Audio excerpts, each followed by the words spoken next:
What's good, YouTube? And welcome to the house. I think one of the most underestimated decks, not only in the format, but also on the market currently, is Mekk Knights. With over 2,000 people watching the Pro Play Games Tour Finals, it was Mekk Knights against Guru Control in a field of almost 300 duelists. And there were plenty of Salad Boys, Orcas, so many different competitive decks, and that became the finals. I think people underestimate the actual move man tricks within the deck, the ability to OTK, the resource game that it has, and it's as cheap as $4 a card right now about for Purple Nightfall, and this hasn't had a reprint since what, the 2018 Megatons over a year ago.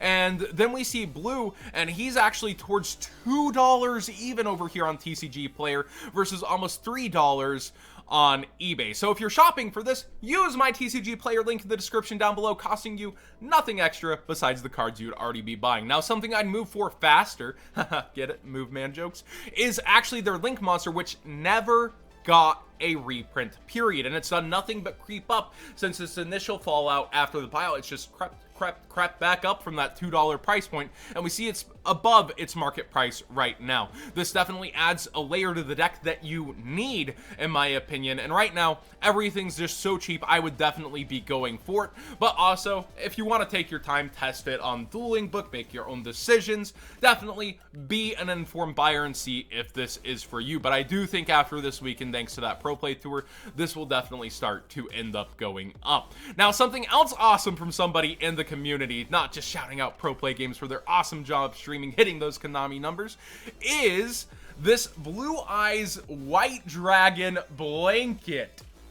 I really like this, and it actually has like the attack, the stars on the bottom, everything, but mine is a prototype, so there will be something extra special on the back for you guys. But this is soft and doesn't dry me out. I actually just wouldn't have featured this blanket if it dried me out. I'm a bit of a blanket connoisseur. So GTYGO has made a company called Unknown Supply Co., and they are selling Blue Eyes blankets. They have the card back, actually, for those of you that will be getting your versions. And I asked, what can you do for my audience if I'm gonna plug this? I want to hook up for them. He's gonna, for the next 48 hours, be doing free shipping. I think this is an easy Christmas gift for anybody looking for these, but also something nice, huge. Like, I'm a big guy. This is freaking awesome. My toes are covered and it's all the way up to here.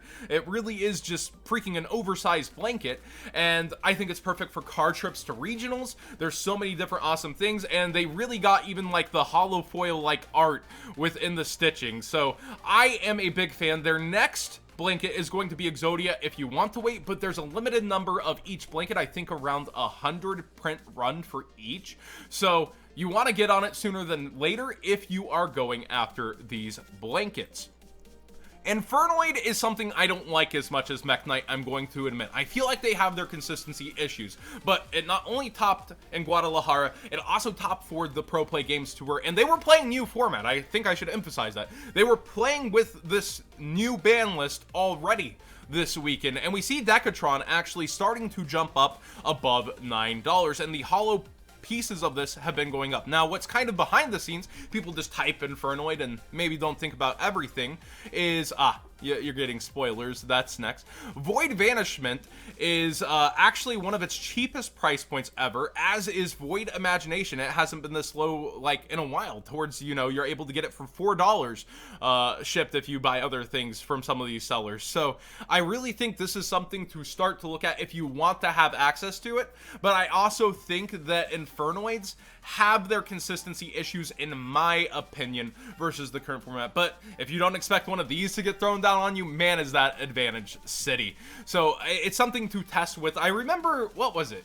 Infernoid Salad Boy was a thing for a little bit, and Salad Boys are coming back.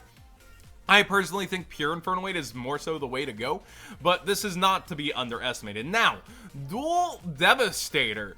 Look at this, $32 now for the sealed. It's going down. And the singles are way cheaper than I actually initially predicted. I told you guys to hold off to wait that singles would go down.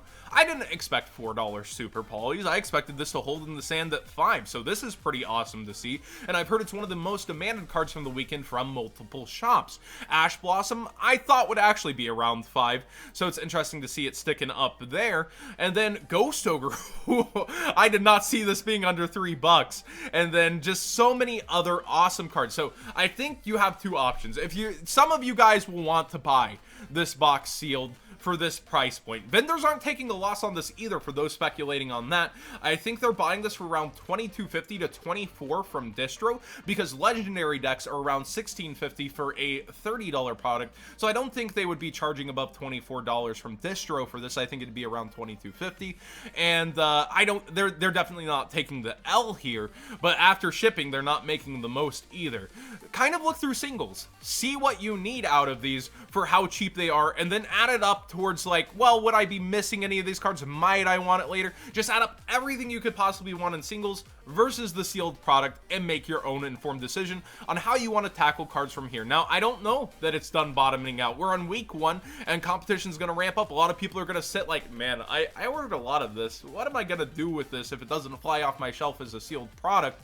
So I could see prices going down over time similar to the Megatons, but this also, it's hard to predict. We don't have a product like this where every single is guaranteed. So I think the chase singles probably will go up sooner than later, and I might be after Super Poly faster, as it could be the leading card for the product after some time, along with Alter Art Ash Blossom. I think these two have the potential definitely to go up over time. Speaking of going up, Phantasme is almost $90, and I have a theory on why this is. It's not only Salad Boys being in the format to play against them, but also for Salad Boy players. I was on the stream and I was like, your Salad decks have to be pretty budget. And I was like, well, 3 sign-up mining, and they're like, also 3 Phantasme is a must. And for that deck and the control back and forth aspects that they're trying to go into this format with, I think you probably want 3 Phantasmes, and when it's both for and against the deck, things tend to go up. I still think in the dead of winter, when we have less tournaments, people are going to sell this off for Christmas money, sell it off until they have tournaments again, hope that a reprint gets announced in the March set.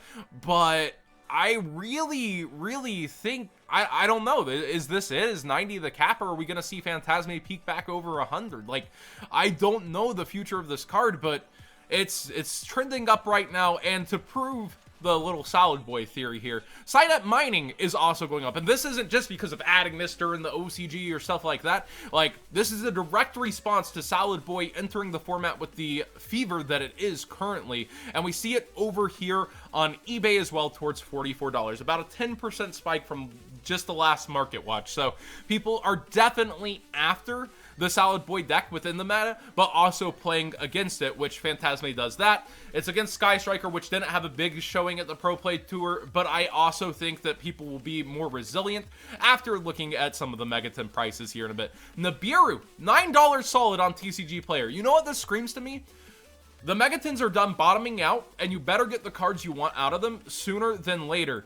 Because when I look over on eBay, it's still actually cheaper. It's towards that $8 price point. $9 is pretty quick after these sponsored, little tabs. But I think that Nibiru, this is kind of a sign. TCG Player tends to trend before eBay whenever it's cards like this, and I think it's going to follow suit. So this RNG promo aspect has helped keep prices cooler, but when I look through everything here, the staples are slowly rising. Unicorn, has been sticking around $3, but Nightmare Phoenix above $3.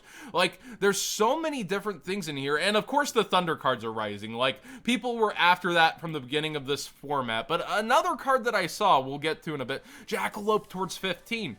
Boral Sword, I didn't think this would be, a $10 card, hallelujah, but it's quickly 11. It's just a couple of motivated sellers. And Sky Striker, not falling, no panicking. People are happy with the list on it. People will still be trying this, and it may appear as an engine rather than the deck once again, but people are pretty happy with this outcome. Trap Trick is spiking on TCG Player, which I think is interesting considering how many quantities some of these freaking sellers have. Trap Trick spiking is very, very interesting to me. And when we look over here, I'd actually support Jobber. It's much cheaper over on eBay. I know there were a lot of traps recently announced in the OCG that people are like, okay, this is going to make Trap Trick good again. It's going to be awesome. And this is one of the cards I called getting out of the Megatons. But you can still get it much cheaper on eBay. Always use your big brain. Don't blindly use my TCG player link in the description down below. Make sure you're getting the best deal for yourself on each and every card. So with Nibiru, with some of the Megaton cards, it looks like the remaining copies are over on eBay. But I think the bottoming out is done, and you want to consider your more staple-ish cards or what deck you're getting now, because I don't think we'll see too much of a downward trend. Maybe a little coolant during that winter market, but for cards like World Legacy Secession, you know, $2 solid. Mekk Knight players, hello. I think it's cards that have upward potential for the future, like this and Nightmare Phoenix, that you want to get sooner than later out of the tins and not wait on anymore. Like, where dude has room to, like, go up and down, I really think that when we're looking at this, there's reasons to maybe wait on a couple cards, but not too many. The Megatons, I think it's time. But thank you so much for watching. What do you think of everything in today's Market Watch? Please subscribe if you haven't already. Give these blankets a solid look. Like I said, 48 hours for free shipping for you guys. And it does make an easy check off of Christmas lifts for your fellow best Yu-Gi-Oh friends. Thank you, everybody.